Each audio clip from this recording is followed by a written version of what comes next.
পশ্চিমবঙ্গের রাজনীতিতে এটা একটি খুবই নজিরবিহীন ঘটনা, মমতা ব্যানার্জির পতন।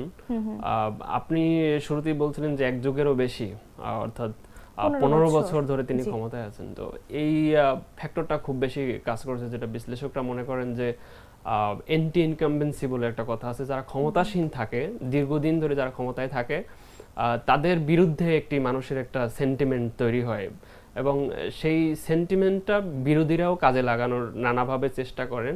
তো মমতা ব্যানার্জির 15 বছরের ক্ষমতায় থাকাকালীন সবথেকে যেই শেষ দিকে এসে সবথেকে বেশি আলোচিত হয়েছে সেটা হচ্ছে তার কিছু সরকারের কিছু দুর্নীতি এবং শিক্ষক নিয়োগের একটা বিশাল একটি দুর্নীতির ঘটনা সামনে এসে এবং তরুণদেরকে যেই আনএমপ্লয়মেন্ট, বেকারত্বটাও খুব বেশি তার এই নির্বাচনে প্রভাব পড়েছে। কারণ প্রতিশ্রুতি অনুযায়ী অনেক বেশি বেকারত্ব সেখানে তৈরি হয়েছিল এবং ভারতের যে অন্যান্য রাজ্যগুলোতে যেভাবে শিল্প ইন্ডাস্ট্রি গড়ে উঠছিল কম্পারেটিভলি সেটা অনেক বেশি কম ছিল পশ্চিমবঙ্গে। 15 বছর ধরে তিনি সেই কাঙ্ক্ষিত যে শিল্পায়ন, কর্মসংস্থান তৈরি করা সেটা তিনি করতে পারেননি। আর একটা এটা হচ্ছে সব থেকে বড় যে এন্টি ইনকামবেন্সি ফ্যাক্টর, অনেক দিন ধরে ক্ষমতায় থাকার ফলে মানুষের আকাঙ্ক্ষা পূরণ না করতে পারা। আর একটা হচ্ছে মমতা ব্যানার্জির নারী কেন্দ্রিক, নারীদের একটা বিশাল অংশের ভোট তিনি শুরু থেকেই পেয়ে আসছিলেন। তিনি 2011 সালে দিকে ক্ষমতায় আসেন। তো সেই নারীদেরকে ঘিরে তার বেশ কিছু প্রোগ্রাম ছিল, কর্মসূচি ছিল সোশ্যাল সেফটি নেটওয়ার্কের আওতায়, কন্যাশ্রী, এই টাইপের যে নারীদেরকে সরাসরি ভাতা দেওয়া, নারী শিক্ষার্থীদেরকে সাইকেল দেওয়া। তো সেই বিষয়গুলো এক প্রকার গতানুগতিক হয়ে উঠছিল। অন্যদিকে এইটার এগেনস্টে এইবারের নির্বাচনে বিজেপির যেই নারীদেরকে টার্গেট করা হয়, যে বলা হয় যে নারীদেরকে তারা 3000 করে ভাতা দিবে বিজেপির পশ্চিমবঙ্গ। তারপর নারীদেরকে ফ্রি বাস সার্ভিস দেওয়া হবে, তারপর নারীদেরকে স্পেশাল কোটা রাখা হবে, যেটা 33% পর্যন্ত বাড়ানো হবে, যেটা মমতা ব্যানার্জির যেই নারীকেন্দ্রিক যেই তার ইস্যুগুলো ছিল সেটাকে ছাপিয়ে যায় এবং সেক্ষেত্রে দেখা যায় যে মমতা ব্যানার্জির নারী যে ভোটার ছিল সেটাও অনেক সিগনিফিকেন্টলি কমে গেছে। তো আর একটা হচ্ছে যে পোলারাইজেশন, ধর্মীয় পোলারাইজেশন বিজেপির দিক থেকে বারবার বলা হচ্ছিল যে মমতা ব্যানার্জি মুসলমানদেরকে সমস্ত ধরনের সহায়তা করছেন, তিনি হিন্দুদেরকে কোনো সহায়তা দিচ্ছেন না, মুসলমানরা অনেক বড় এখানে হিন্দুদের থেকে সংখ্যা বেশি হয়ে যাবে। তো এই বিষয়গুলো মমতা ব্যানার্জির এইবার নির্বাচনে খুব প্রভাব পড়েছে এবং তিনি 2021 সালে অনেক বেশি আসন পেয়েছেন, এবার যেটা একদম 80-তে চলে এসেছে, যেটা সত্যি বিপর্যয় মমতা ব্যানার্জির জন্য একদমই। এবং বিজেপির সাথে যদি তুলনা করি তাহলে দেখা যাবে যে অনেকখানি পিছিয়ে আছেন মমতা ব্যানার্জি। সেক্ষেত্রে আপনার কি মনে হয় বিজেপি কিভাবে প্রথমবার এত আসন পেল? আপনি এটি কিভাবে ব্যাখ্যা করবেন? এখানে বিজেপি দীর্ঘদিন ধরেই কাজ করতেছিল, মানে মমতা ব্যানার্জিকে সরানোর জন্য পশ্চিমবঙ্গের রাজনীতিতে, এটা শুধু যে পশ্চিমবঙ্গের রাজনীতি না, এটা যে ন্যাশনাল পলিটিক্স সেটাও মমতা ব্যানার্জি নরেন্দ্র মোদীর জন্য একটি বড় বাধা হয়ে দাঁড়িয়েছিলেন।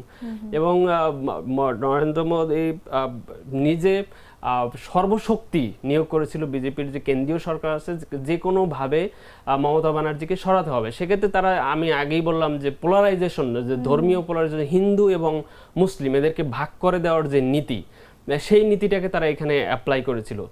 আর হচ্ছে যে আর সব থেকে গুরুত্বপূর্ণ যেটা তারা করেছে, যেটা অনেকে বলা হচ্ছে যে ইলেকশন ইঞ্জিনিয়ারিং, নির্বাচনের ঠিক আগ মুহূর্তে 90 লাখের মতো ভোটারকে ভোটার লিস্ট থেকে বাদ দেওয়া হয় নির্বাচন কমিশনের মাধ্যমে, যেটা নিয়ে বিরোধীরা অনেক প্রশ্ন তুলছে। এটা সারা ভারত জুড়েই সমালোচনা হয়েছে যে 90 লাখ ভোটার কেন বাদ দেওয়া হবে, যদিও নির্বাচন কমিশন থেকে বলা হয়েছে যে এরা মৃত অথবা আনডকুমেন্টেড, যাদের নথিপত্র ঠিক নেই। কিন্তু দেখা গেছে যে এখানে মুসলিম যাদেরকে বাদ দেওয়া হয়েছে তাদের মধ্যে 95% মুসলিম। তো এই যে বিজেপি জানে যে মুসলিম যেই ভোটার আছে সেটা সবসময় তৃণমূলের ভান্ডারে যায়। তো তৃণমূলের ভান্ডারে যাওয়ার কারণে সেটা তারা পাবে না, সেই জন্য মুসলমানদেরকে টার্গেট করে ভোটার লিস্ট থেকে বাদ দেওয়া হয়। এইটা একটা বড় এই ইম্প্যাক্ট ফেলেছে বিজেপির জয়ের ক্ষেত্রে।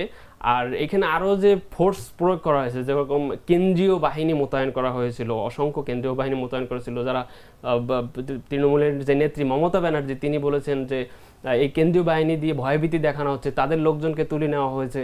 তো বিজেপি এই ক্ষেত্রেও নির্বাচন কমিশনকে দিয়ে একটি প্রভাব বিস্তার করার চেষ্টা করেছে।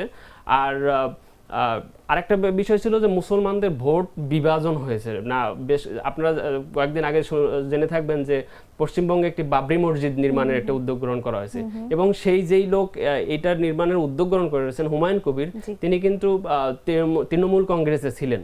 সেখান থেকে বের হয়ে যে তিনি এই বাবরি মসজিদ নির্মাণের উদ্যোগ গ্রহণ করলেন, যেটা আসলে মূলত বিজেপি কি এটা আসলে হেল্প করলো, কারণ মুসলমানরা হিন্দুদেরকে ঐক্যবদ্ধ করলো যে এখানে আবার বাবরি মসজিদ নির্মাণ করা হচ্ছে, তো সেটা হিন্দুরা ভালো চোখে দেখেনি। তো এটা একটা, আর মুসলমানদের ভোটগুলো বিভাজন হয়ে গেছে, তিনি নিজে একটা দল গঠন করলেন, কংগ্রেস থেকে বের হয়ে গেলেন। তারপর ফুরফুরা শরীফ আছে, তাদের যে নওশাদ সিদ্দিকীর নেতৃত্বাধীন একটি বামফ্রন্ট আছে, তারা সেখানে ভোট পেয়েছেন। আবার অল ইন্ডিয়া যে কংগ্রেস রাহুল গান্ধীর নেতৃত্বাধীন, তারা মুসলমানদের ভোট পেয়েছে। তো আগে তৃণমূল কংগ্রেস মমতা বন্দ্যোপাধ্যায়ের যারা একচেটিয়া ভাবে ভোট পেত, সেই মুসলমানদের ভোট পেত, সেই ভোটটা আর এবার পান নেই। এই ভোটটা কয়েকটা দলের মধ্যে ভাগ হয়ে গেছে, যার কারণে বিজেপি এই জায়গায় একটা শক্ত অবস্থান তৈরি করতে পেরেছেন। এমনকি মুসলমানরা কিন্তু ভারতের পশ্চিমবঙ্গে 27%, এবং কিছু কিছু জেলা আছে যেখানে 50%, যেরকম মুর্শিদাবাদ, মালদা, বাংলাদেশ লাগোয়া যে ডিস্ট্রিক্টগুলো, সেখানেও এবার বিজেপি অনেক অগ্রগতি লাভ করছে ভোটের ক্ষেত্রে। একদম। এবং আপনি বলছিলেন ভোটারদের একটি অংশই কিন্তু মুসলিম, এবং সেই মুসলিমরাই আপনি বলছিলেন যে বিভাজিত হয়ে গেছে, কিংবা সেখান থেকে মমতা ব্যানার্জি আসলে কিছুটা পিছিয়ে আছেন। শেষে যেটি জানতে চাইবো, যেটি আসলে সকলেই বলছেন কিংবা আলোচনার বিষয় সেটি হচ্ছে বাংলাদেশ ভারত সম্পর্ক, অর্থাৎ বিজেপি যদি ক্ষমতায় আসে তাহলে বাংলাদেশ ভারতের সম্পর্কটা আসলে কেমন হবে, কিংবা কি কি পরিবর্তন আসতে পারে? এখানে সত্যিকার অর্থে যে ন্যাশনাল লেভেলের যে কান্ট্রি টু কান্ট্রির যে ফরেন পলিসি আছে, এটা খুব বেশি চেঞ্জ হয় না, আর এটা হবেও না। যেটা ওয়েস্ট বেঙ্গলের পরিবর্তন বা আসাম, বিহার অথবা কেরালায় কোনো সরকার বিধানসভা নির্বাচনে কোনো স্থানীয় রাজনীতির ফলে ভারতের কেন্দ্রীয় রাজনীতি অথবা যে ফরেন পলিসি আছে কেন্দ্রীয়, সেটাও খুব একটা পরিবর্তন হয় না। সেক্ষেত্রে বাংলাদেশ এবং ভারতের মধ্যে এই ওয়েস্ট বেঙ্গলের কারণে খুব বেশি একটা হেরফের হবে বা পরিবর্তন হবে, সেটার কোনো আসলে সম্ভাবনা নেই। তবে বাংলাদেশ এবং ভারতের যেই একটা দীর্ঘদিনের যে একটা স্টেলমেট ছিল তিস্তা চুক্তি নিয়ে, সেটা মমতা ব্যানার্জি দোহাই দিত। মমতা ব্যানার্জি যখন পশ্চিমবঙ্গে ক্ষমতায় ছিল, তখন কেন্দ্রীয় বিজেপি সরকার বলতো যে মমতা ব্যানার্জি এক্ষেত্রে বাধা দিচ্ছেন, তিনি এটা হতে দিচ্ছেন না। সেই বাধাটা অবশ্যই এখানে আর দেখাতে পারবে না, সেই বাধাটা কাটলো। কারণ এখন পশ্চিমবঙ্গেও বিজেপি সরকার থাকবে, কেন্দ্রেও বিজেপি সরকার থাকবে। তারা যদি এটা সমন্বয় করে চায়, বাংলাদেশ যদি এই ক্ষেত্রে সঠিকভাবে তাদের ডিপ্লোমেসি প্রয়োগ করতে পারে, তাহলে হয়তো এইবার এই বাস্তবায়ন সম্ভব তিস্তা চুক্তিটা। জি, একদমই। শাহিন, আপনাকে অসংখ্য ধন্যবাদ। আমরা কথা বলছিলাম বিধানসভা নির্বাচন নিয়ে। ধন্যবাদ আমাদের সময় দেওয়ার জন্য। আপনাকে ধন্যবাদ।